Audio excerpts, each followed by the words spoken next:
దేవుని పరిశుద్ధ నామానికి మహిమ కలుగునుగాక. ప్రభు అయిన యేసుక్రీస్తు పరిశుద్ధ నామంలో మీ అందరికీ నా హృదయపూర్వకమైన వందనాలు తెలియపరుస్తున్నాను. ప్రస్తుత దినాల్లో రాకడ సూచనలు వినబడుతూ ఉండగా సంఘము ప్రభువు కొరకు సిద్ధపడవలసిన సమయం ఎంతైనా ఉన్నది. ఈరోజు దేవుని వాక్యంలో నుండి ఒక ప్రాముఖ్యమైన సందేశాన్ని మీ ముందు ఉంచాలని కోరుకుంటున్నాను.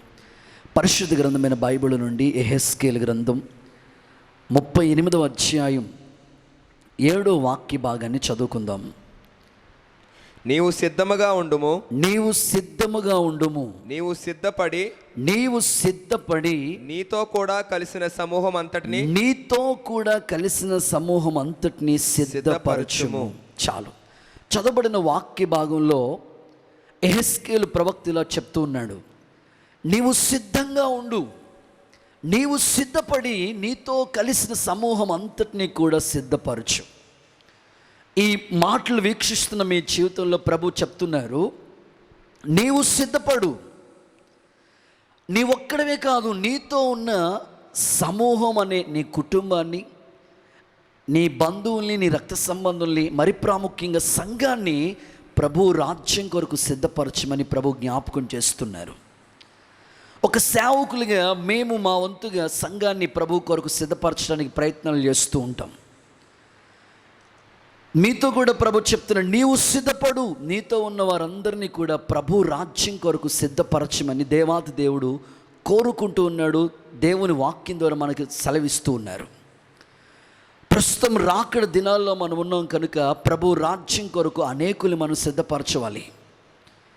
నీ గ్రామాన్ని, నీ ఇంటి వారిని, నీ బంధువుల్ని ప్రభు కొరకు సిద్ధపరచవలసిన సమయం ఇది. యెహెజ్కేలు అనే మాటకి ఏమిటంటే అర్థం దేవుడు బలపరచువాడు అని.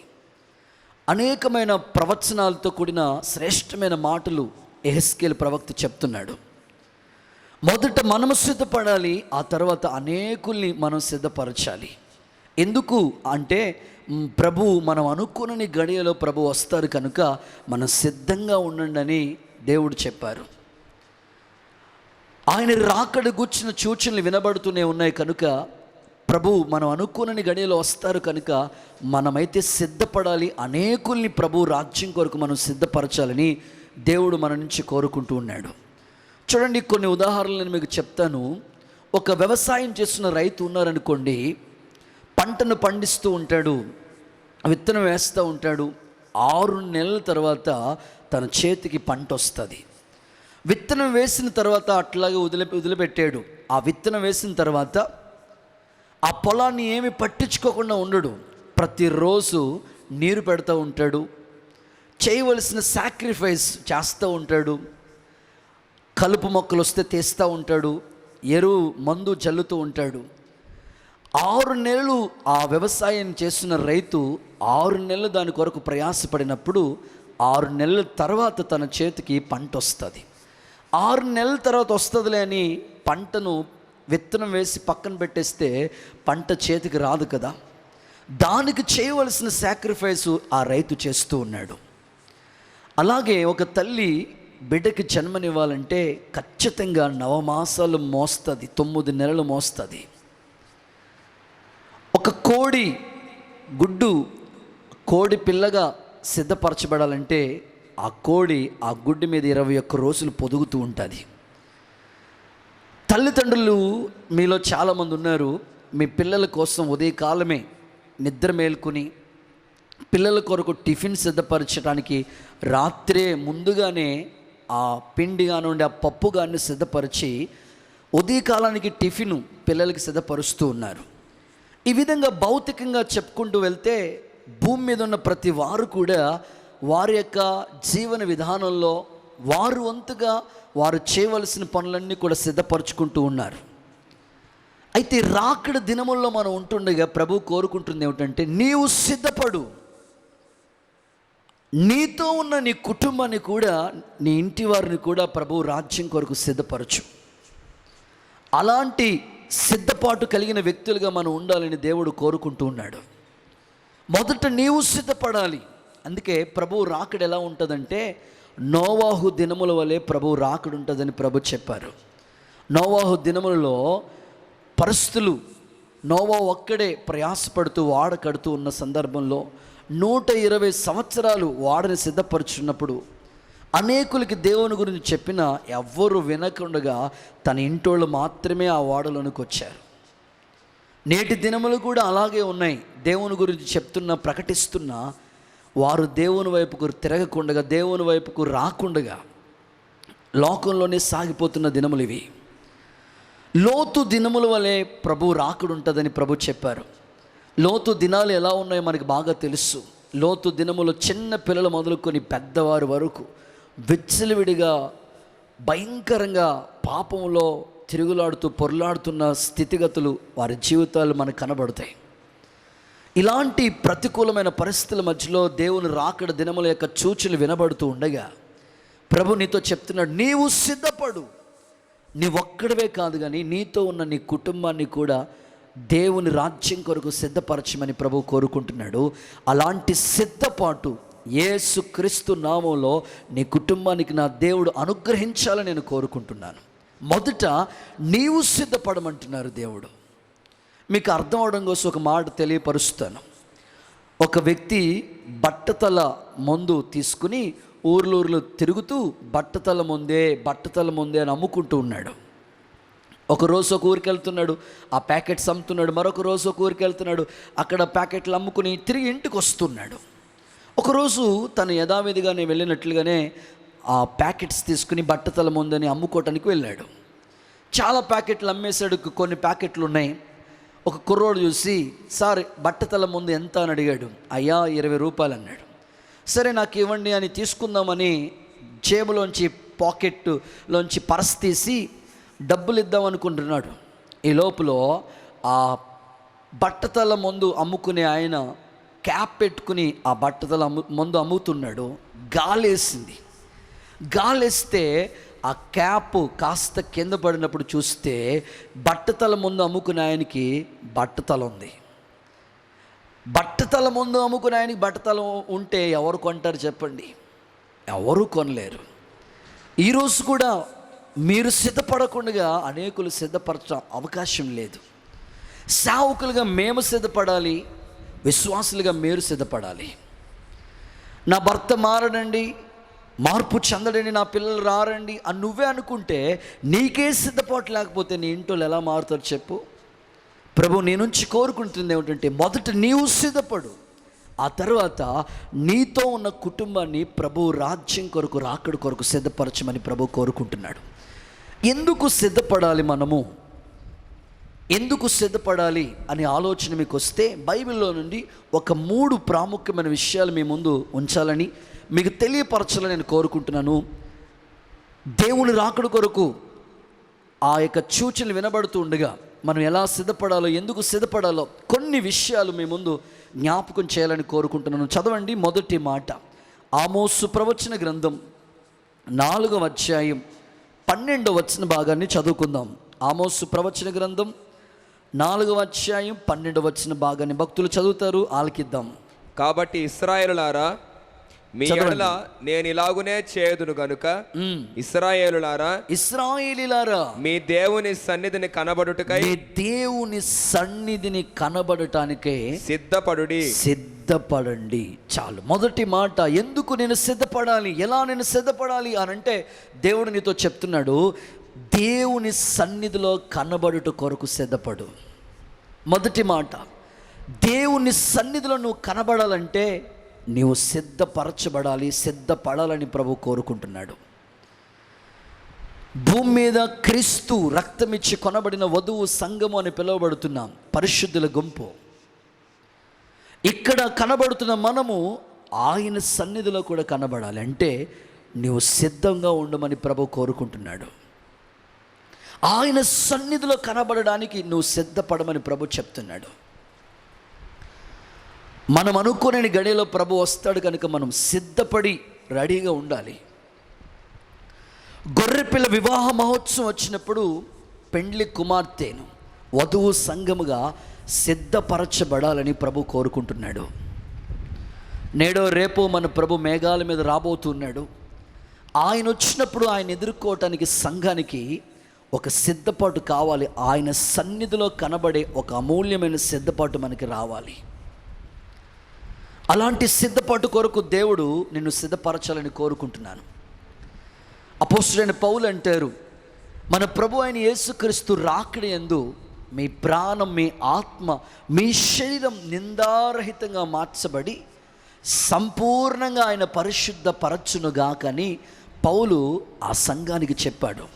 నిజం, మన ప్రాణ ఆత్మ దేహాలు ప్రభు అయిన యేసుక్రీస్తు రాకడ యందు సంపూర్ణంగా పరిశుద్ధపరచబడాలండి. ఆయన సన్నిధిలో మనం కనబడాలి. ఇక్కడున్న వాళ్ళు అక్కడ కనబడాలంటే ఎట్లా పడితే అట్లా మనం కనబడకూడదు. ప్రభు రాజ్యంలో ఆయన ఎదుట నువ్వు కనబడాలంటే నీవు ఆత్మ సంబంధమైన జీవితంలో ప్రతి మనిషి సంపూర్ణుడైతేనే కానీ ఆయన ఎదుట మనం కనబడలేము.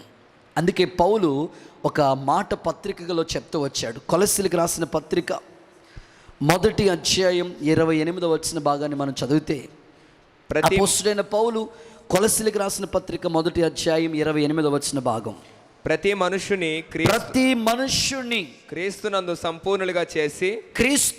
సంపూర్ణునిగా చేసి ఆయన ఎదుట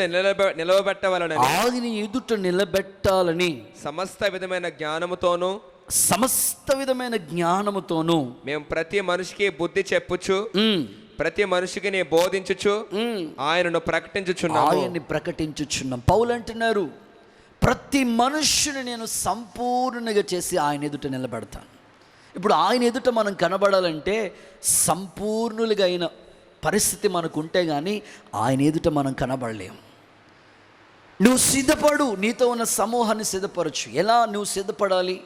ఎందుకు నువ్వు సిద్ధపడాలంటే ప్రభు చెప్తున్నాడు, ఆయన సన్నిధిలో నువ్వు కనబడాలంటే నువ్వు సిద్ధపడాలి. ఆయన సన్నిధిలో కనబడటానికి నీకు సంపూర్ణత రావాలి. ఎలా పడితే అలా ఉంటే ఆయన ఎదుట మనం కనబడలేము. పౌలు అదే చెప్తాడు, ప్రతి మనుషుని, సంఘంలో ఎంతమంది అయితే ఉంటారో వాళ్ళందరూ ప్రభు ఎదుట నిలబడాలంటే ప్రతి మనిషి సంపూర్ణుడిగా మారాలి. ఏ లోపం, మచ్చ, డాగు, కలంకము లేకుండా పరిశుద్ధమైన మహిమగల సంఘంగా ఆయన ఎదుట నిలబడాలని ప్రభు కోరుకుంటున్నాడు. ఈ రోజున భక్తి ఎంత అఫీషియల్ అయిపోయిందంటే, ఎంత ఫ్యాషన్ అయిపోయిందంటే, సంపూర్ణమైన భక్తి మనం చేయాలి. కానీ ఇప్పుడు రెడీమేడ్ భక్తి చేస్తున్న విశ్వాసులుగా ఎంతోమంది చలామణి అయిపోతున్నారండి. ఏదో నామకార్థ స్థితిలో ఉంటున్నారు, సంపూర్ణ సిద్ధి పొందట్లా, రెడీమేడ్ భక్తి చేస్తూ ఉన్నారు. పౌలు ఏమంటారు, మీరు సంపూర్ణ భక్తి చేయాలి. సగం భక్తి చేసేవాళ్ళ బ్యాచ్ ఎక్కువగా ఉంది. వాళ్ళు ప్రభు సన్నిధిలో ఎట్లా కనబడగలుగుతారు?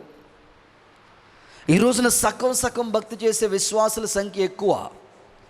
కానీ నువ్వు సంపూర్ణుడు అయితే తప్ప ఆయన సన్నిధిలో నువ్వు కనబడలేవు. ఈ రోజున చాలామంది ఎలా వాళ్ళ భక్తి ఉందంటే, కొన్ని మాటలు మీకు చెప్తాను. సి రియల్ అంటే, సి అంటే చూడు, రియల్ అంటే నిజం. నిజం చూడు ఏముంటుంది చెప్పండి సీరియల్లో? నిజం నేను చెప్తాను చూడండి మీకు. ఆమె ఒళ్ళంతా, ఒంటిని మీద, తలకాయ మీద అంతా కూడా పెట్రోల్ పోసేసుకుంటుంది. ఇక అంటించుకుందామని అగ్గిపుల్లు తీసుకొద్దామని అనుకుంటుంది. స్టాప్, నెక్స్ట్ ఎపిసోడ్ వచ్చే వారం అంటది. ఈ లోపల చూస్తున్నాము గుండె చచ్చిపోతుంది. ఇదే కదండి జరుగుతుంది. ఎంతోమంది సీరియల్లో పిచ్చోళ్ళు ఉండి వాటిలో నిమగ్నం అయిపోయి భక్తి విషయాల్లో సంపూర్ణతలో రాక సగం సినిమా, సగం సీరియల్, సగం లోకం, సగం దేవుడు. అసంపూర్ణంగా ఉన్నవాళ్ళు ప్రభువు రాకడ కొరకు ఎట్టి పరిస్థితుల్లో సిద్ధపరచబడలేరు. ప్రతి మనిషి సంపూర్ణుడైతే తప్ప ఆయన ఎదుట కనబడలేడు. అందుకే పౌలు ప్రతి మనుష్యుడికి నేను బుద్ధి చెప్తున్నాను అన్నాడు. నీ భక్తి అసంపూర్ణంగా ఉండకూడదని సంపూర్ణమైన భక్తి నువ్వు చేయగలగాలి.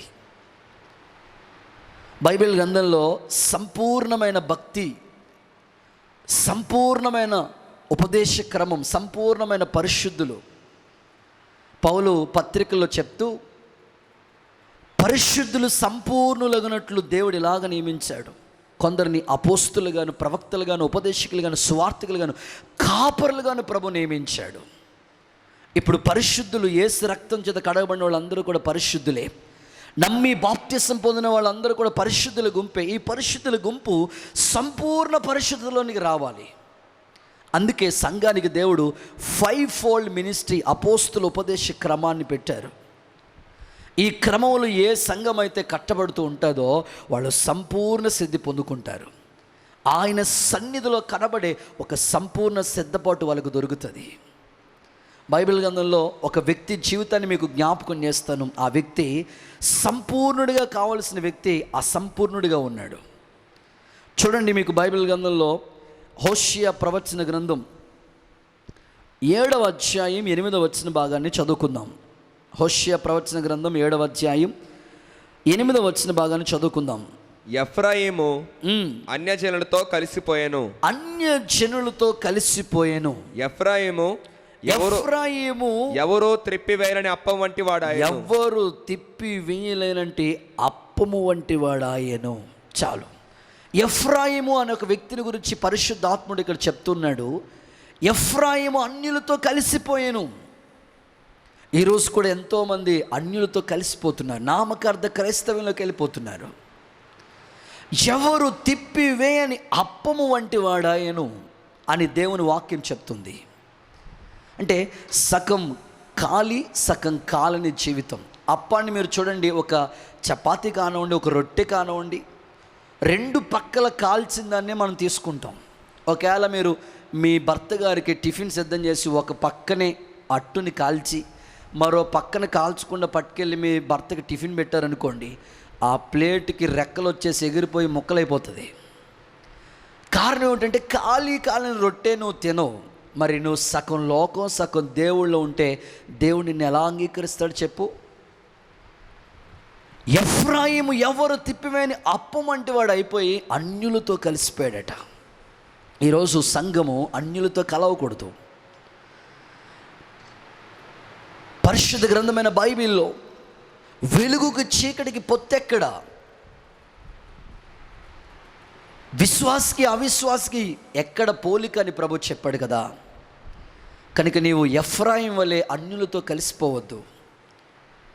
నీ భక్తి సంపూర్ణమైన భక్తి ఉపదేశ క్రమంలో అంటుకట్టబడితే, సంపూర్ణ సిద్ధి పొందితే, ఆయన సన్నిధిలో కనబడే ఆ సిద్ధపాటు నీకు దొరుకుతుంది. ఈ రోజున చాలామంది అన్యులతోని, ఆచారాలని, సాంప్రదాయాల్లోని, నామకార్థ క్రైస్తవంలోని కలిసిపోయి రకరకాల భక్తి చేస్తూ ఉన్నారు. ఈరోజు దేవుని ఎదుట నువ్వు కనబడాలంటే నీకు ఒక సిద్ధపాటు అవసరం. అది సంపూర్ణత నువ్వు పొంది ఆయన సన్నిధిలో కనబడే ఆ సిద్ధపాటు నీకు దేవుడు దయచేయాలని నేను కోరుకుంటున్నాను ప్రియులారా. కానీ ఈ రోజున అంత లోకంలోను దేవుళ్ళలోను నామకార్థ స్థితిలోనికి ప్రజలు వెళ్ళిపోతూ ఉన్నారు. మీకు అర్థమవుతుందని ఈ మాటలు చెప్తున్నాను.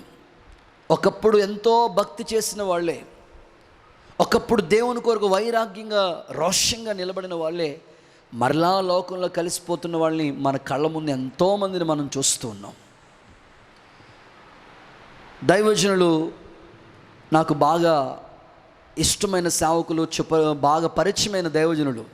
ఎక్కువగా మా సేవా పరిచర్యలో అనేక సార్లు దేవుని మందిరానికి వచ్చి వాక్యాన్ని అందించిన దైవజనులు బట్టి శ్రేణి గారు, అరుణ్ కుమార్ గారు, అద్భుతమైన దైవజనుడు, రామచంద్రపురం అనే ప్రాంతంలో దేవుని సేవ చేస్తూ ఉంటారు.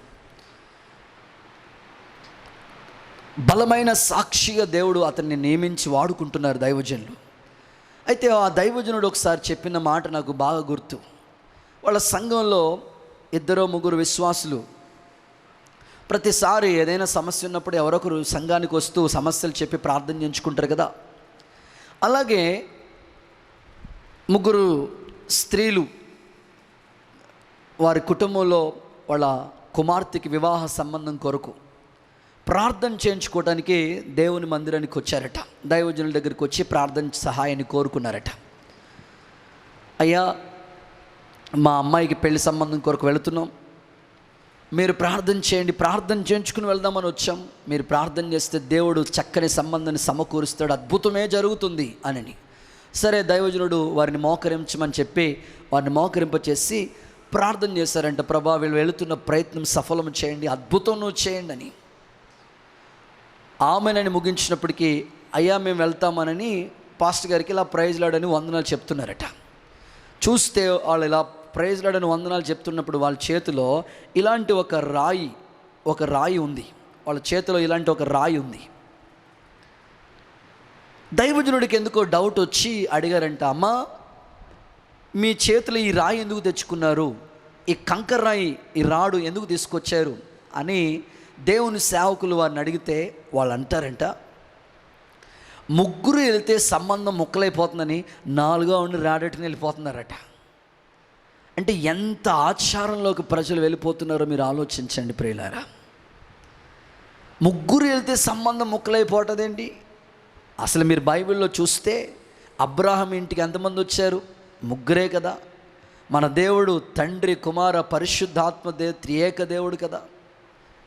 మనలో శరీరం ప్రాణం ఆత్మ త్రిత్వమై ఉన్న ఈ అనుభవాలు కనబడుతున్నాయి కదా. 3 అనేది దేవుని సంఖ్యే కదండి. 3 అనే సంఖ్య దేవునిది. సంబంధాలు ఏం ముక్కలవ్వు. నువ్వు ఇంకా ఆచారంలో ఇంకా లోకంలో ఉంటే ఇంకెప్పుడు నీకు సంపూర్ణత వస్తుంది, ఇంకెప్పుడు సంపూర్ణ భక్తి నువ్వు చేయటానికి సిద్ధపడే అలాంటి సిద్ధపాటు నీకు దొరుకుతుంది. కనుక నీవు ఆలోచించు. ఇంకా నీ భక్తి అటు లోకం ఇటు దేవుడు, ఇటు లోకం దేవుడు నామకార్థ స్థితిలో నువ్వు ఇంకా భక్తి చేసుకుంటూ వచ్చావేమో. ఇకనైనా సరైన భక్తిలోనికి, సరైన సంపూర్ణతలోనికి, సరైన పరిశుద్ధతలోనికి నువ్వు రావటానికి ఇష్టపడి ఇంకా సినిమాలంటూ షికారులంటే ఇంకా లోకంలో నువ్వు ఉంటున్నావేమో. చాలామంది విశ్వాసులుగా భక్తిలో చలామణి అయిపోతున్న వాళ్ళు ఎందరో ఉంటారు. నేను ఒకసారి ప్రార్థన వాక్యం చెప్పడానికి ఒక చోటకి నన్ను పిలిచారు. వాక్యం అయిపోయిన తర్వాత వాళ్ళ ఇంట్లో ప్రార్థన మందిరానికి వాక్యానికి పిలిచినప్పుడు ప్రార్థన మందిరంలో వాక్యం చెప్తే అక్కడ విశ్వాసులు అన్నారు, ఆ పాస్టర్ గారు, అయ్యా ఈరోజు వేరే వాళ్ళ ఇంట్లో మీకు భోజనాలు సిద్ధపరిచాం. వాళ్ళ సంఘ పెద్ద, వాళ్ళ కుటుంబం అంట, వాళ్ళ చర్చిలో సంఘ పెద్ద అంట. వాడిన భోజనం చేయడానికి మేము వెళితే ఆయన వడ్డిస్తూ ఉన్నారు, వాళ్ళ భార్య వడ్డిస్తూ ఉంది. ఈ లోపల వాళ్ళ భార్య ఫోన్కి రింగ్ టోన్ వస్తూ ఉంది. దేవుని పాట వస్తే పర్లా, లోక సంబంధమైన సినిమా పాట వస్తుంది. వాళ్ళు ఎవరంటే సంఘంలో పెద్ద. ఈ రోజున చాలామంది సంఘ పెద్ద అని చలామైపోతున్న వాళ్ళు ఎందరో ఉన్నారు. కానీ మరలా లోక సంబంధం, సగం సినిమాలు సగం లోకం, సగం దేవుడు సగం లోకం, ఇలాగా నామకార్థ క్రైస్తవ్యంలో ఉంటే ఆయన సన్నిధిలో నువ్వు కనబడటానికి పొరపాటును కూడా అవకాశం లేదు. ఆయన సన్నిధిలో నువ్వు కనబడాలంటే సంపూర్ణ సిద్ధి పొందిన వారిగా ఉంటేనే ఆయన సన్నిధిలో నువ్వు కనబడతావు. అటువంటి సిద్ధపాటు దేవుడు నీకు ఇవ్వాలని నేను మనస్ఫూర్తిగా కోరుకుంటున్నాను. ఇంకెంతకాలం లోకం అని తిరుగుతావు, ఇంకెంతకాలం ఆచారం అని, ఇంకెంతకాలం నామకార్థ భక్తి చేస్తూ దేవునికి ఆయాసాన్ని కలిగించి ఉంటావో, ఈరోజు నీవు ఒక సమర్పణ చేసుకో, ఒక తీర్మానం చేసుకో. దేవుడు నీతో చెప్తున్నాడు, నీవు సిద్ధపడు, ఆ తర్వాత నీతో ఉన్న సమూహాన్ని ప్రభు కొరకు సిద్ధపరచు. నువ్వు సిద్ధపడాలంటే ఏం చేయాలి, లేకపోతే ఎందుకు సిద్ధపడాలో దేవుడు చెప్తున్నాడు. ఆయన సన్నిధిలో కనబడటానికి నువ్వు సిద్ధపడు. ఆయన సన్నిధిలో నువ్వు కనబడటానికి సంపూర్ణత దేవుడు నీకు దయచేయాలని నేను కోరుకుంటున్నాను. ఇక రెండో విషయాన్ని మీకు చెప్పాలని కోరుకుంటున్నాను. ఆయన సన్నిధిలో కనబడటానికి ఇలాంటి సిద్ధపాటు మనకు ఉండాలి. నీవు సిద్ధపడి అనేకులు సిద్ధపరచాలంటే నీలో ఎలాంటి అనుభవాలు కావాలో ప్రభు చెప్తూ ఉన్నారు. చదవండి పరిశుద్ధ గ్రంథమైన బైబిల్ నుండి తిమోతికి రాసిన 2వ పత్రిక 2వ అధ్యాయం 21వ వచన భాగాన్ని చదువుకుందాం. అపోస్తలుడైన పౌలు తిమోతికి రాసిన 2వ పత్రిక 2వ అధ్యాయం 21వ వచన భాగం. ఎవడైననో వీటిలో చేరక తన్ను తాను పవిత్రపరచుకుని ఎడల వాడు పరిశుద్ధపరచబడి యజమాను వాడుకొనుటకు అర్హమైన ప్రతి సత్కార్యమునకు సిద్ధపరచబడి, ప్రతి సత్కార్యములకు సిద్ధపరచబడి. చాలు. రెండవదిగా నువ్వు సిద్ధపడు. ఎందుకోసం నేను సిద్ధపడాలని అంటే ప్రభు చెప్తున్నాడు, ప్రతి సత్కార్యం చేయుటకు సిద్ధపడాలి. మొదటిగా చెప్పాను, ఆయన సన్నిధిలో నువ్వు కనబడడానికి సిద్ధపడు. రెండవదిగా ప్రభు చెప్తున్నాడు, ప్రతి సత్కార్యం, మంచి పనులు నువ్వు చేయటానికి సిద్ధపడు.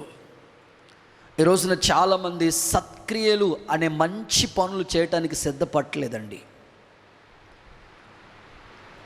కీడు చేయటం మాని మేలు చేయమని దేవుని వాక్యం చెప్తున్నా, ఇంకా చాలామంది సత్క్రియలు అనే ఆ వెలుగు వారి జీవితంలో ప్రకాశించలేని స్థితిలో ఉంటున్నారు. ప్రభు చెప్పారు, మనుషులు ఎదుట మీరు సత్క్రియలు అనే వెలుగుని ప్రకాశింప చేయండి అని చెప్పారు. కానీ ఈ రోజున విశ్వాసులు, భక్తిపరులుగా ఉంటున్న వాళ్ళందరూ సత్క్రియలు అనే మంచి పనులు చేయటానికి వాళ్ళు ఇష్టపడట్లేదండి. ఇంకా చెడ్డ పనులు చేస్తూ దేవునికి ఆయాసాన్ని కలిగించే పరిస్థితుల మధ్యలో వాళ్ళు ఉంటున్నారు. కానీ బైబిల్ గ్రంథంలో కొర్నేలి అనే ఒక ఇటలీ పటాలం అనబడుతున్న ఆ స్థలములో, శతాధిపతి అనే ఇటలీ ఆ ప్రాంతంలో కొర్నేలి ఒక మంచి భక్తిపరుడిగా, ప్రార్థనాపరుడిగా, సత్కార్యాలు దేవుని కొరకు మంచి పనులు చేసిన వ్యక్తిగా మనకు కనిపిస్తాడు. దేవుని కొరకు ఎన్నో మంచి సత్కార్యాలు చేశాడు. అతను చేసిన దాన ధర్మాలు కానివ్వండి, అతను చేసిన సత్క్రియలు కానివ్వండి, దేవుని సన్నిధికి చేరి దేవునితో చెప్తుంది, నీవు చేసిన సత్క్రియలు ప్రభు సన్నిధికి చేరాయని. ఈ రోజున నీవు కూడా అలాంటి సత్క్రియలు చేస్తే ఎంత బాగుంటుంది. దోర్కా అనే ఒక సహోదరి ఉంది బైబిల్ గ్రంథంలో. ఒక మాటలో చెప్పుకోవాలంటే ఒక టైలర్ ఆమె. అలాంటి ఆమె కూడా సత్క్రియలు, మంచి పనులు చేయటానికి ఇష్టపడుతూ వచ్చిందండి. ఈ రోజున విశ్వాసులు, ప్రజలు దేవుని నామ ఘనత కొరకు సమాజంలో మనం సత్క్రియలు చేయాలండి. మంచి పనులు మనం చేయాలి. సంఘానికి వస్తూ ఉంటారు, దేవుని మాటలు వింటూ ఉంటారు, దేవుని కొరకు సాగిపోతూ ఉంటారు. కానీ సంఘంలో ఒకరికి ఒకరు, విశ్వాసులకి ఒకరికొకరు పడదు. ఒకరి మీద ఒకరు నిందలు, ఒకరి మీద ఒకరు నేరారోపణ చేస్తూ ఉంటారు. ఒకరి మీద లేని నిందలన్నీ వేసి, లేనిపోని అన్ని కలిపి చెప్పి, వాళ్ళ జీవితంలో సంఘంలో సరైన సాక్ష్యం లేకుండా, మంచి పనులు చేయకుండా చెడ్డ కార్యాల వైపుకు విశ్వాసులు వెళ్ళిపోతున్నారండి. ఈరోజు దేవుడు నీతో చెప్తున్నాడు, నువ్వు సత్క్రియలు చేయటానికి సిద్ధపడాలి. యజమానుడు వాడుకునే పాత్రగా నువ్వు మారాలి. దేవుని ఇంటిలో, యజమానుడి ఇంటిలో ఒక గొప్ప పాత్రగా నువ్వు వాడబడటానికి, సత్క్రియలు చేయటానికి ఆ మనస్సు దేవుడు నీకు అనుగ్రహించాలని నేను మనసారా కోరుకుంటాను. ఎప్పుడు నీ జీవితంలో సంఘానికి కీడు చేయాలనే మనసు నీకు రాకూడదు. ఆ ఆలోచన పొర్రపాటు నీ జీవితంలో రాకూడదు. ఎప్పుడు నీ చేతనైతే మేలు చేయి, లేకపోతే ప్రభు సందులో కామ్గా ఉండు. అంతేగాని సంఘానికి కీడు చేయాలని ప్రయత్నించే ఆ దురాలోచన, అది సాతానుది. ఆ ఆలోచన నీలో నుంచి దూరం అవ్వాలని నేను కోరుకుంటున్నాను. కయ్యేను తన సొంత తమ్ముణ్ణే చంపేశాడంటే, కయ్యేను గురించి బైబిల్లో చూస్తాం, అతడు దుష్టుని సంబంధి. ఈరోజు కూడా చాలామంది సొంత బిడ్డలకి, సొంత అన్నయ్యలకి, సొంత అక్క చెల్లెలకి, ఇంటి వాళ్ళకి కీడు చేసేవాళ్ళు ఎంతోమంది సమాజంలో కనబడుతున్నారు. ఒకే సంఘానికి వస్తూ ఉంటారు. సంఘంలో సేవకుడు వాక్యాన్ని ప్రకటిస్తూ ఉంటాడు. సేవకుడు సంఘం కొరకు ఎంతో మంచి బాధ్యతలు అప్పగిస్తూ ఉంటాడు. పాటలు పాడు, ప్రార్థన చేయి, వాక్యం చదువు, పరిచర్య చేయని ఆ బాధ్యతలన్నీ సేవకుడు ఆ వ్యక్తిని నమ్మి అప్పగిస్తూ ఉంటే, ఎంతోమంది సంఘానికి కీడు చేసి, సంఘాన్ని రెండు ముక్కలు చేసిన వాళ్ళు సమాజంలో ఎంతోమంది కనపడుతున్నారు. నేను ఒకసారి మా పాస్టర్ గారితో పాటు దేవుని యొక్క వాక్యాన్ని అందించడానికి దేవుని సేవకులు వెళ్ళినప్పుడు మమ్మల్ని కూడా తీసుకుని వెళ్ళారు. అది బాగా సిటీ, ఆ ప్రాంతానికి తీసుకుని వెళితే దేవుని యొక్క 3 రోజులు ఉపవాస ప్రార్థన కూటాలు ఏర్పాటు చేశారు. అక్కడ వెళ్ళాం. 2 రోజులు కూటాలు అయిపోయినాయి. 3వ రోజు కూడా ఆ ఏరియా, ఆ టౌన్ అంతా కూడా పగల సమయంలో తీసుకుని వెళ్ళి ఆ ఏరియాలన్నీ చూపించినారు.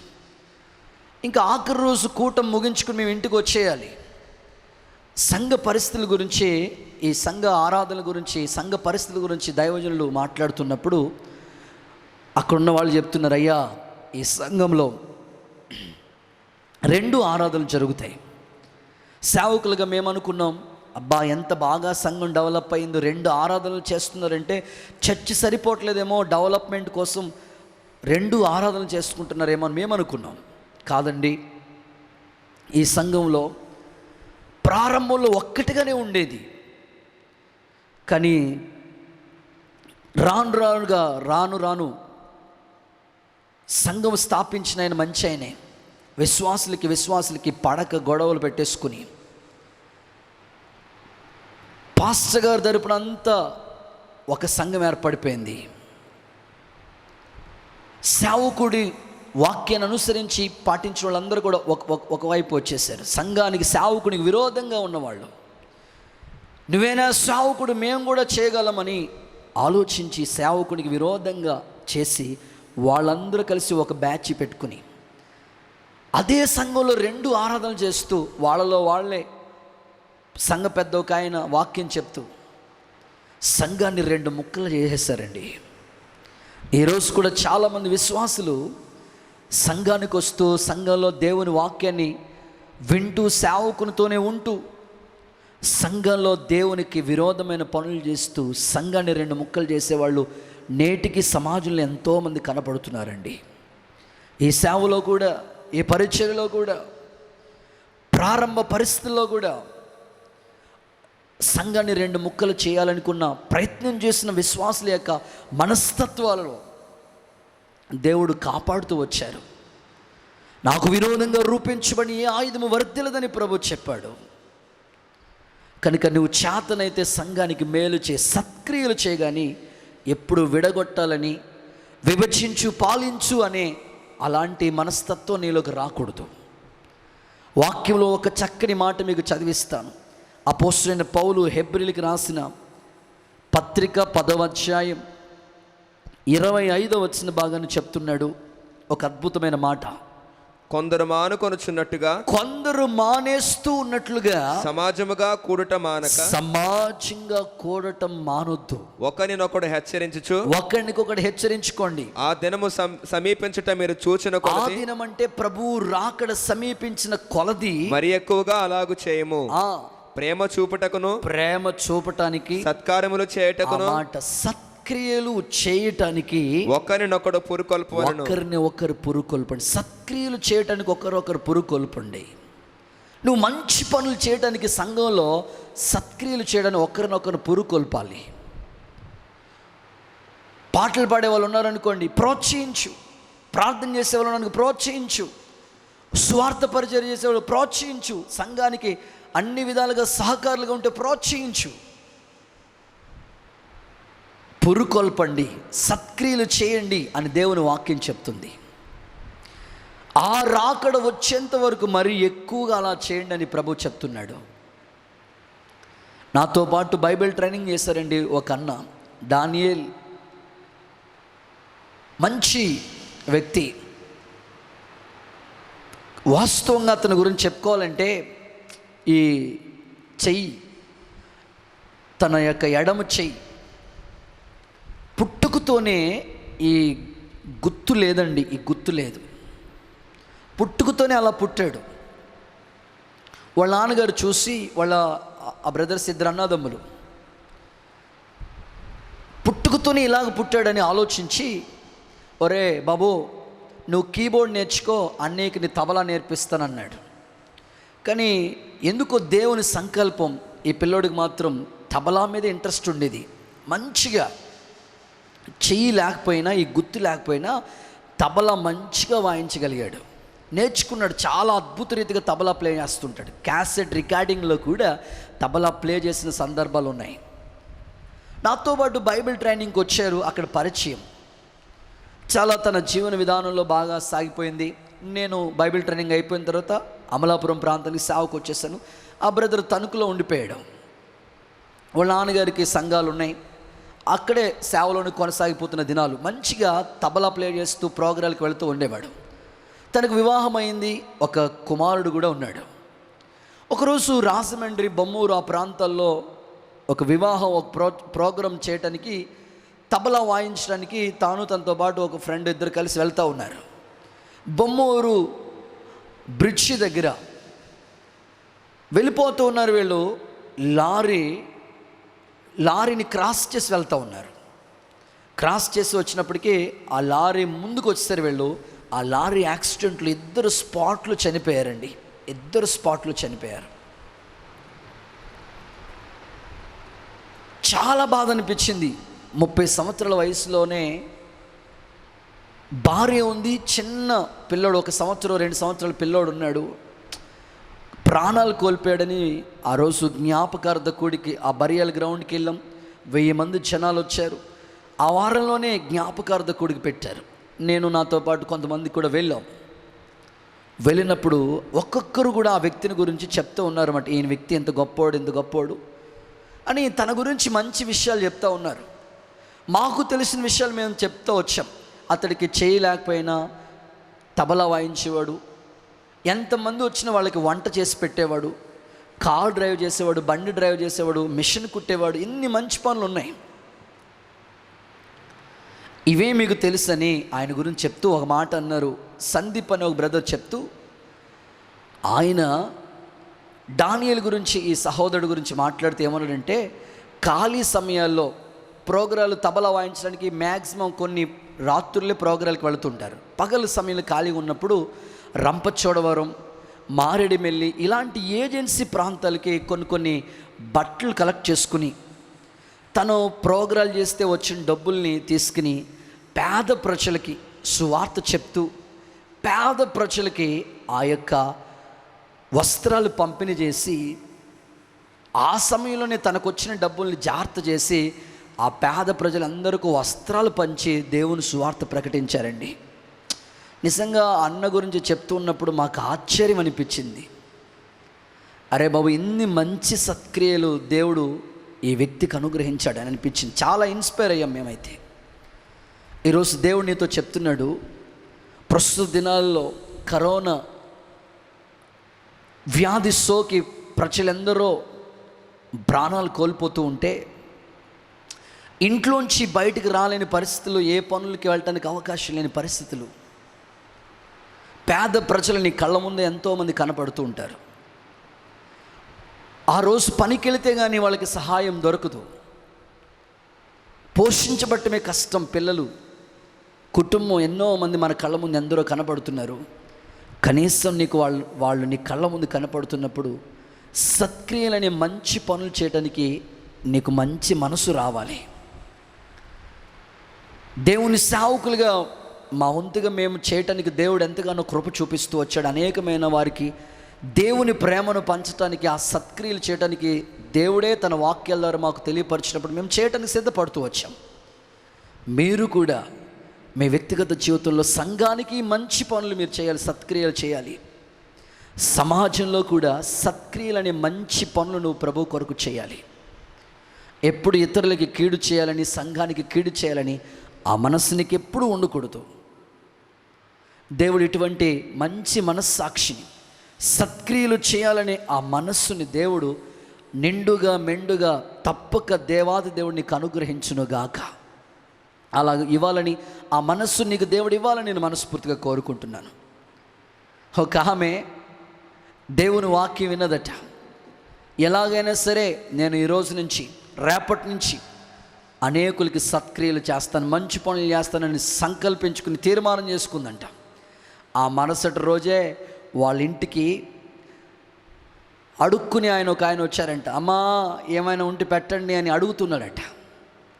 అలాగ అడుగుతున్న సమయంలో ఉండు బాబు నీకు ఒకటి పట్టుకొస్తాను అని తనకి సారీస్ చేరుంటే రూమ్లోకి వెళ్ళి ఆ యొక్క మంచి సీర, తనకున్న బట్టలన్నీ చూసి బీరువాలో ఒక చీర తీసుకుని వచ్చి ఆ అడుక్కున్న ఆయనకి, బాబు ఇదిగో నువ్వు పట్టుకెళ్ళి మీ భార్యకి ఇచ్చే అని ఇచ్చేసిందంట. అతడు వెంటనే వెంటనే తీసుకుని ఆ యొక్క సారీ తీసుకుని అమ్మ చాలా నమస్కారాలు, నీకు చాలా వందనాలు, కృతజ్ఞతలు అని చెప్పి తన తన తన కళ్ళ ముందే ఎందుకో ఆ చీర అలా ఓపెన్ చేసి ఆ ప్యాక్లో ఉన్న ఆ కవర్లో ఉన్న చీరని తీసుకు అలా చూస్తే మొత్తం ప్రపంచ దేశాల్లో ఉన్న పటాలు, ప్రపంచ పటం అంతా, భారతదేశం అంతా కనపడిపోతుందంట. అంటే ఆ చీరకి ఎన్ని హోల్స్ ఉన్నాయో, ఎంత సిరిగిపోయిందో. పనికిరానివి పేద ప్రజలకు ఇవ్వకూడదండి. నీకు కలిగి ఉన్నది దాంట్లోనే మంచిది, శ్రేష్టమైనది ఇవి. అలా మంచి సత్క్రియలు చేయి. దేవుడు సంఘానికి సత్క్రియ చేయి, సమాజానికి సత్క్రియ చేయి. నీ క్రియలే నీ వెంట వస్తాయి, ఇంకేమీ రావు నీతో. నీ క్రియలు నీతో వస్తాయి కనుక ప్రభు కొరకు నువ్వు సిద్ధపరచబడాలంటే సత్క్రియలు నువ్వు చేయాలి. సంఘానికి ఎప్పుడు మంచి చేయాలి, ప్రజలకు ఎప్పుడు నువ్వు మంచి చేయాలని ప్రభు సన్నిధిలో నేను కోరుకుంటున్నాను. రూతు గురించి ఒక చక్కని మాట రాసుంటుంది. మునుపటి సత్ప్రవర్తన కంటే ఇప్పుడు సత్ప్రవర్తన ఎక్కువ అయ్యింది అని రాసుంది. అసలే రూతు యొక్క ప్రవర్తనలో, ఆ సత్క్రియల్లో ఎంతో మంచి ప్రవర్తనలోనే మార్పు వచ్చేసింది ఆమెకి. నీలో కూడా అటువంటి పరిపూర్ణమైన మార్పుని ప్రభు చూడాలని కోరుకుంటున్నాడు. ప్రభు కొరకు నువ్వు అలాంటి సత్క్రియలు చేయటానికి ఎన్నుకో, ఏర్పాటు చేసుకో, నియమించుకో, ఆ సమర్పించుకో. ఆ మనస్సు దేవుడు నీకు నిండుగా మెండుగా దయచేయాలని నాకు ఆశయున్నది. దేవుడు ఇటువంటి భాగ్యాన్ని నీకు అనుగ్రహించునుగాక.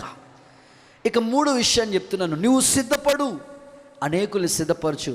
సిద్ధపడాలంటే, లేకపోతే ఎందుకు సిద్ధపడాలో అనే ఆలోచన మీకు వస్తే మరొక వాక్యాన్ని మీకు జ్ఞాపకం చేస్తాను. మూడో మాట చదువుకుందాం. పరిశుద్ధ గ్రంథమైన బైబిల్ నుండి హెబ్రీలకు రాసిన పత్రిక 13వ అధ్యాయం 21వ వచన భాగాన్ని చదువుకుందాం. అపోస్తలుడైన పౌలు హెబ్రీలకు రాసిన పత్రిక 13వ అధ్యాయం 21వ వచన భాగం. ప్రభువును నిత్యమైన నిబంధన సంబంధముగా రక్తమును బట్టి మృతుల నుండి లేపిన సమాధానకర్తయగు దేవుడు యేసుక్రీస్తు ద్వారా తన దృష్టికి అనుకూలమైన దానిని మనలో జరిగించుచు ప్రతి మంచి విషయంలోనూ తన చిత్త ప్రకారము చేయుటకు మిమ్మల్ని సిద్ధపరచునుగాక. ఆమేన్. మూడవదిగా దేవుని చిత్తం చేయుటకు సిద్ధపడాలి. ప్రతి విషయంలో దేవుని చిత్తం, మంచి విషయాలన్నింటిలో దేవుని చిత్తం చేయుటకు నీవు సిద్ధపడు అని దేవుని వాక్యం స్పష్టంగా దేవుడు చెప్తూ ఉన్నాడు. దేవుని చిత్తం చేయటానికి మనమందరూ సిద్ధపరచబడాలండి. కారణం ఏమిటంటే, ప్రభువా అనేవాడు పరలోకానికి రాడు అని ప్రభు చెప్పాడు. పరలోకమందున్న నా తండ్రి చిత్తం చేసేవాడే దేవుని రాజ్యానికి వస్తారని ప్రభు చెప్పాడు.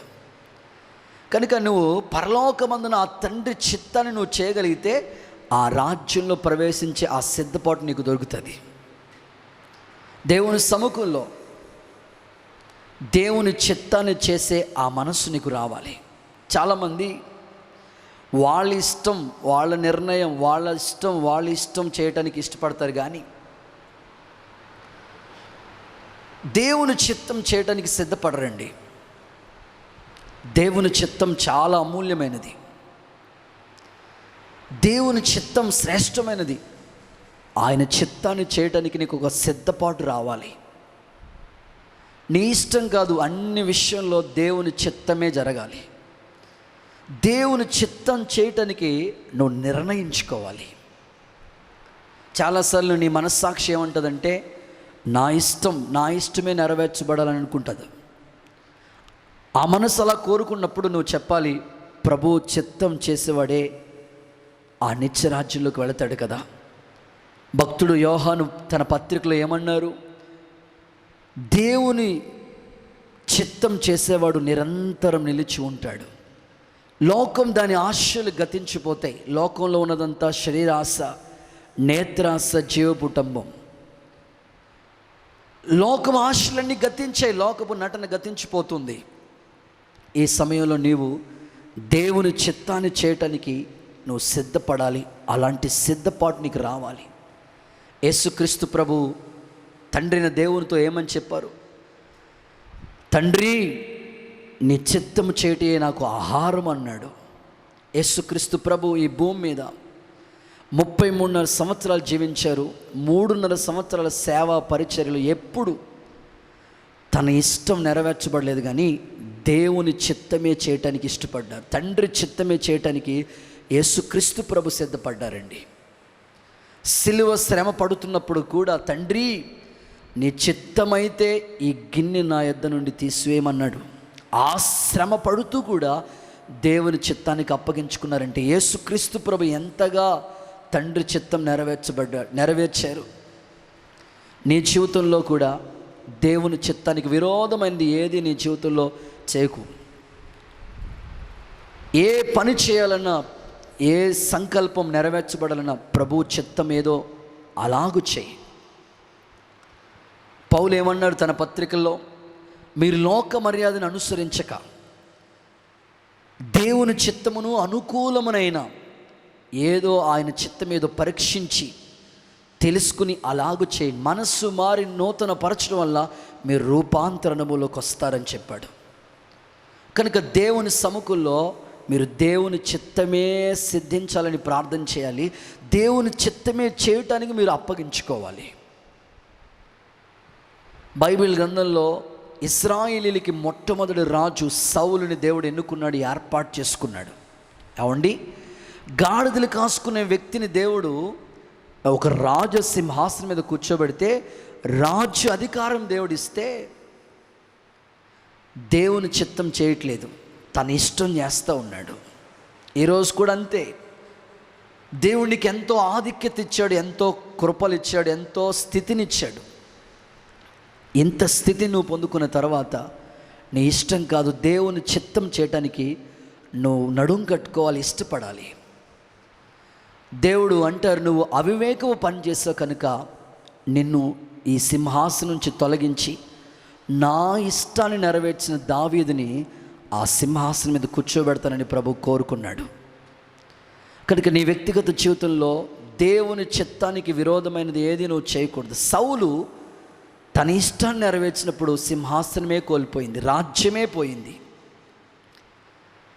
నీ వ్యక్తిగత జీవితంలో ఎప్పుడు నీ ఇష్టం కాదు, కానీ దేవుని చిత్తం, దేవుని చిత్తం, దేవుని నిర్ణయం జరగాలని నువ్వు కోరుకోవాలి.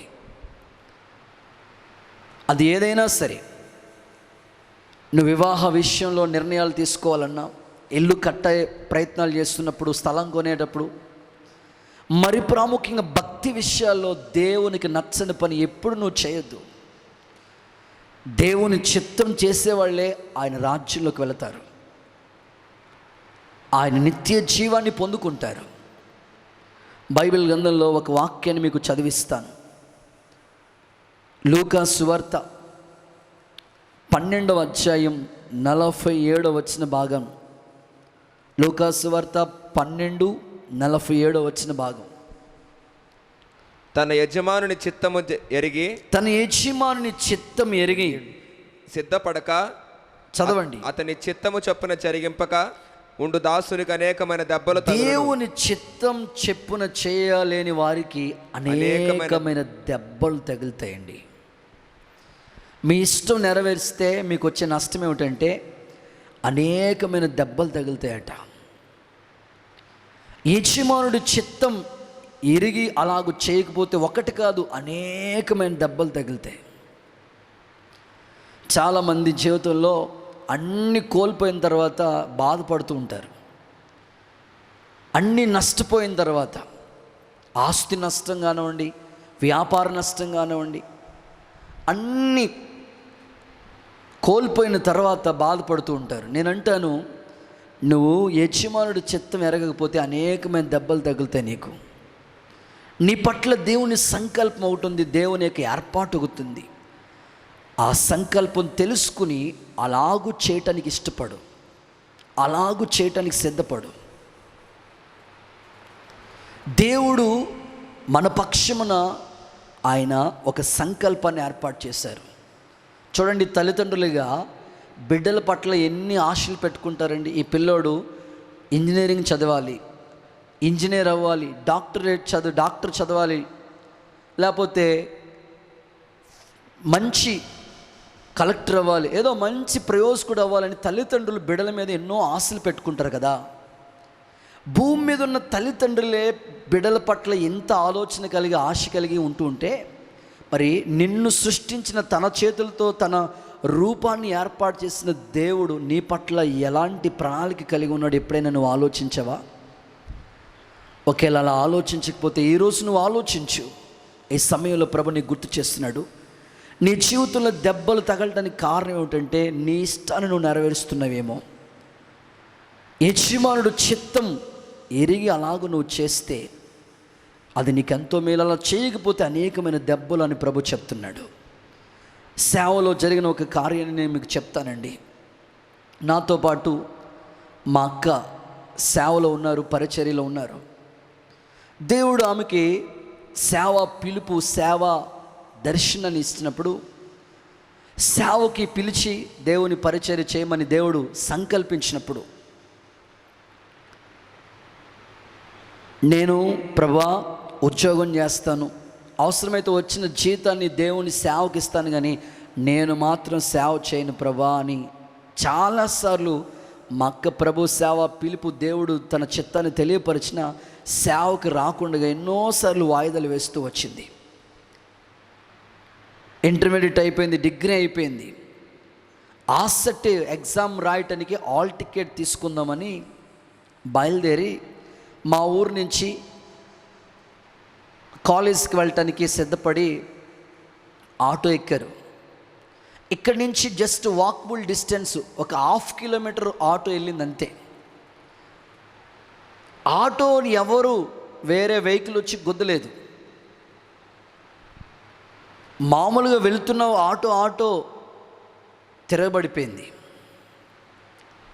అక్కడ రోడ్డు పక్కన కరెంట్ స్తంభం ఉంటే అక్క ఈ పక్కన కూర్చుంటే ఆ కాలు వెళ్ళి ఆ కరెంటు స్తంభాన్ని కొడితే పైనుంచి కొబ్బరికాయ పుచ్చు కింద పడినప్పుడు ఎలా రెండుగా విడిపోతుందో బొటనీళ్ళంతా ఓ పక్క వెళ్ళిపోయింది, మిగిలిన 4 ఇళ్ళు అన్నీ కూడా ఓ పక్క వెళ్ళిపోయింది. కాలు పరిస్థితి అలా ఉంది. అంత భయంకరమైన యాక్సిడెంట్. హాస్పిటల్ అడ్మిట్ చేశారండి. 1 నెల రోజులు కాలు మంచం నుంచి కిందకి దించడానికి అవకాశం లేదు. చాలా ప్రతికూలమైన పరిస్థితి. అప్పుడు మా అక్క మంచం మీదే, ఆ బెడ్ మీదే ఉండి తీర్మానం చేసుకుంది, ప్రభా నేను బ్రతికితే నీ సేవ చేస్తాను. ఆ మంచం మీద నుండి సమర్పించుకుని తీర్మానం చేసుకుంది. ప్రియులారా, ఈ మాటలు నేను మీకు ఎందుకు చెప్తున్నానంటే చాలామంది ఈ వాక్యాన్ని వింటున్న మీలో దేవుడు ఎన్నోసార్లు మిమ్మల్ని సేవ పిలుపు మీకు ఇచ్చి ఉంటే ఆ సేవ పిలుపు సంకల్పం నెరవేర్చకుండా మీ ఇష్టం ఉద్యోగమనో వ్యాపారమనో లేకపోతే ఏదో చేసి ప్రయాసపడుతున్నవేమో గాలికి. దేవుని సేవ పిలుపు తీర్మానం సమర్పణ నిర్ణయాలు నీ పట్ల ఉన్నాయి. దేవుని చిత్తం తెలుసుకుని అలాగ చేయలేనప్పుడు చాలా దెబ్బలు తగిలి అక్క అప్పుడు దెబ్బలు తగిలినప్పుడు సేవకు వచ్చిందండి. అప్పుడు సమర్పించుకుంది. నేను అంటాను, అన్నీ అయిపోయిన తర్వాత ఏదో ఆపద నీకు వచ్చిన తర్వాత లేకపోతే పెద్ద కష్టం నీ మీదకి వచ్చిన తర్వాత ఎందుకు అప్పుడు నువ్వు సమర్పించుకోవటం? దేవుని సేవ పిలుపు నీకుంటే లేకపోతే దేవుడు తన చిత్తాన్ని నీకు తెలియపరిస్తే ఇక నువ్వు వాయిదాలు వేయకు, వెనకంచి వేయకు. తర్వాత చూద్దాంలే, ఉద్యోగం అంతా చేసి రిటైర్మెంట్ అయిపోయిన తర్వాత వద్దాంలే, రిటైర్మెంట్ అయిపోయిన తర్వాత నువ్వేం చేస్తావు? బలం ఉండగానే, శక్తి ఉండగానే మా యవ్వన కాలంలోనే ప్రభువుని మేము సొంత రక్షకునిగా అంగీకరించి యవ్వన కాలంలోనే కాడి మోయటానికి మేము సిద్ధపడి ఉన్నాం. నేను కూడా చాలాసార్లు ప్రభు తన సేవకు పిలిపించినా సరే వాయిదాలు వేస్తూ దూరంగా ఉంటూ ఒక్కడనే కొడుకునయ్యా, మా అమ్మ నీది ఉద్యోగం చేయాలి నీవు. నేను కూడా కాలేజ్ లెక్చరర్ అవ్వాలని ఆశ ఉండేది నాకు. దేవుని చిత్తం ఎన్నోసార్లు ప్రభు తన దర్శనాల ద్వారా, వాక్యాల ద్వారా, సేవకుల ద్వారా హెచ్చరించినప్పుడు దేవుని చిత్తానికి మేము అప్పగించుకున్నాం. ఆయన చిత్తం చేయటానికి సమర్పించుకున్నాం. నేను, నాతో పాటు మా అక్క ఇద్దరు ప్రభు సేవలు సాగిపోవటానికి దేవుడు మాకు కృపను అనుగ్రహిస్తూ వచ్చారు. కనుక ఈరోజు ఈ వాక్యాన్ని వింటున్న మీ జీవితంలో ఇంకా దేవుని చిత్తం చేయకుండా మీ ఇష్టం చేస్తూ ఉంటుంటే ఈరోజు ఒక సమర్పణ చేసుకో, ఒక తీర్మానం నువ్వు చేసుకో. యజమానుడు చిత్తం చేయటానికి నువ్వు ఇష్టపడు. యోనా దేవుని చిత్తం చేయకుండా నినేవేకి వెళ్ళమంటే తర్షీష్కి వెళ్ళి వాడెక్కినప్పుడు ఎంత నష్టం వచ్చింది. వాళ్ళ ఉన్న వస్తువులన్నీ సముద్రంలో పడేశారు. నీ జీవితంలో నష్టానికి కారణం ఏంటో గుర్తుపెట్టుకో. దేవుని చిత్తం చేయలేకపోతున్నావేమో. ఈరోజు దేవుని చిత్తం చేయటానికి నువ్వు సిద్ధపడితే ఆయన రాజ్యంలో ప్రవేశించే గొప్ప ధన్యత భాగ్యాన్ని ప్రభువు నీకు ఇస్తాడు. బైబిల్ గ్రంథంలో ఒక చక్కని మాట నేను చెప్పి ముందుకెళ్తాను. ఆదికాండం 22వ అధ్యాయం 1వ వచనాన్ని మీరు చూస్తే అబ్రహాము గురించి ఒక చక్కని మాట దేవుడు చెప్పి ఉన్నాడు. ఆదికాండం 22వ అధ్యాయం 1వ వచన భాగం. ఆ సంగతులు జరిగిన తరువాత దేవుడు అబ్రహామును పరిశోధించాడు. ఎట్లనగా ఏంటంటే అబ్రహామా అని పిలవగానే అతడు చిత్తం ప్రభువా అని చెప్పాడు. నీకు ఒక్కడైన కుమారుని తీసుకొచ్చి బలిపీఠం మీద సమర్పించు. అద్భుతం ఏంటో తెలుసా? 100 సంవత్సరాల వయసులో ఒక చక్కని కుమారుని దేవుడు ఇస్తే అబ్రహాముకి, మరలా దేవాతి దేవుడు ఏమన్నాడంటే, నువ్వు ఒక్కడై ఉన్న నీ కుమారుడు నీవు ప్రేమించి ఇస్సాకుని తీసుకొచ్చి బలిపీఠం మీద పెట్టు. దేవుని చిత్తం చేయడం అంటే అర్థం ఏంటో తెలుసా? నువ్వు ప్రేమించే దాన్ని తీసుకొచ్చి బలిపీఠం మీద పెట్టాలి. అబ్రహాము ప్రేమించే తన కుమారుని బలిపీఠం మీద తీసుకురావడానికి సమర్పించుకోవడానికి ఇష్టపడ్డాడు. ఈ రోజున నువ్వు ప్రేమించేవి చాలా ఉన్నాయి కదా. చాలామంది భూమి మీద లోకంలో ఎన్నో వాటిని ప్రేమిస్తున్నారు. కొంతమంది బంగారాన్ని ప్రేమించేవాళ్ళు, కొంతమంది డబ్బుని ప్రేమించేవారు, కొంతమంది మనుషుల్ని ప్రేమించేవాళ్ళు. నీవు ప్రేమించే వాటిని తీసుకొచ్చి బలిపీఠం మీద పెట్టి ఆ సమర్పణ నీకు రావాలి. ప్రభు సందులో అబ్రహాము దేవుని చిత్తం ఎలా చేయగలిగాడంటే తాను ప్రేమించే వాటిని తీసుకొచ్చి బలిపీఠం మీద పెట్టాడు. ఈరోజు కూడా నువ్వు ప్రేమించే వాటిని దేవుని బలిపీఠం మీద పెట్టగలిగితే, నీవు అప్పగించుకోగలిగితే, అలాంటి సమర్పణలోకి నువ్వు రాగలిగితే నీవు సిద్ధపడతావు, అనేకుల్ని ప్రభు కొరకు సిద్ధపరుస్తావు. నేను ముగించడానికి ఇష్టపడుతున్నాను. ఈరోజు ప్రభు నీతో మాట్లాడాడు. నీవు సిద్ధపడు, నీతో ఉన్న సమూహాన్ని సిద్ధపరచు. ప్రభువు రాకడ సమీపంలో ఉండగా ఎలా సిద్ధపడాలో, ఎందుకు సిద్ధపడాలో ఒక 3 వాక్యాలు ప్రభు నీ ముందు పెట్టాడు. మొదటిది, ఆయన సన్నిధిలో కనబడటానికి నువ్వు సిద్ధపడు. ఆయన సన్నిధిలో సంపూర్ణులే ఆయన సన్నిధిలో కనపడతారు. రెండవది, సత్క్రియలు చేయటానికి నువ్వు సిద్ధపడు. మూడవది, దేవుని చిత్తం చేయటానికి సిద్ధపడు. ఈ వాక్యం నీ హృదయంలో, అంతరంగంలో దేవుడు ఫలభరితంగా మార్చాలని నేను మనసారా కోరుకుంటున్నాను. నీ ఉన్న స్థలాల్లో కళ్ళు మూసుకో, ప్రార్థన చేసుకోవడానికి ఇష్టపడదాం. దేవుడు తన వాక్యాన్ని మనకి తెలియపరుస్తూ వచ్చాడు. ప్రభువా, ఈరోజు నువ్వు నాతో మాట్లాడవయ్యా. నీవు సిద్ధపడు, నీతో ఉన్న సమూహం అంతటిని సిద్ధపరచు. అందరూ అలాగే కళ్ళు మూసుకుని ప్రార్థనలో ఉండండి. ప్రభు చెప్పిన ప్రతి మాట అమూల్యమైనది. ప్రభా, నన్ను సిద్ధపరచయ్యా. నాతో ఉన్న నా కుటుంబాన్ని, నాతో ఉన్న సంఘాన్ని, నా ఇంటి వారిని నీ రాకడ కొరకు సిద్ధపరిచే కృప నాకు ఇవ్వండి అయ్యా. నిరంతరం నీతోనే జీవించాలని ఆశను బ్రతికిస్తుందయ్యా. ఆ సమర్పణతో, తీర్మానంతో మనం ప్రార్థన చేయాలి. హల్లెలూయా, హల్లెలూయా.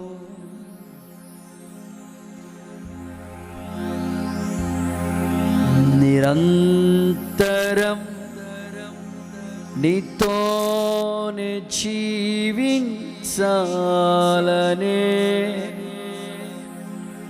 ఆసనన్నిల బ్రతికించుచున్నది.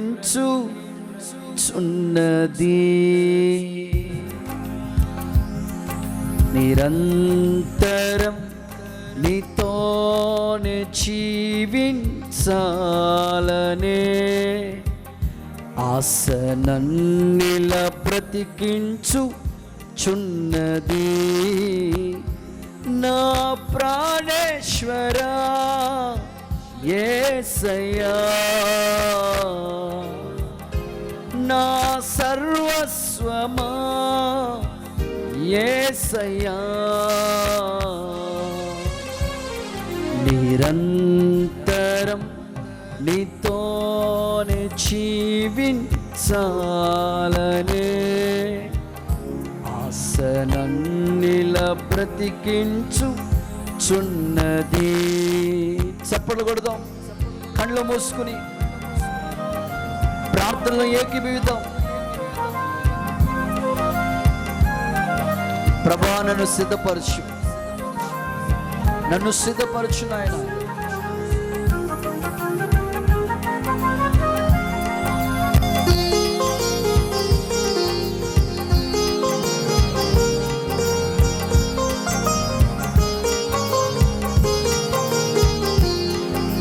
తొలకరి వర్షపు చల్లులలో నీ పొలములోనే నాటితివి.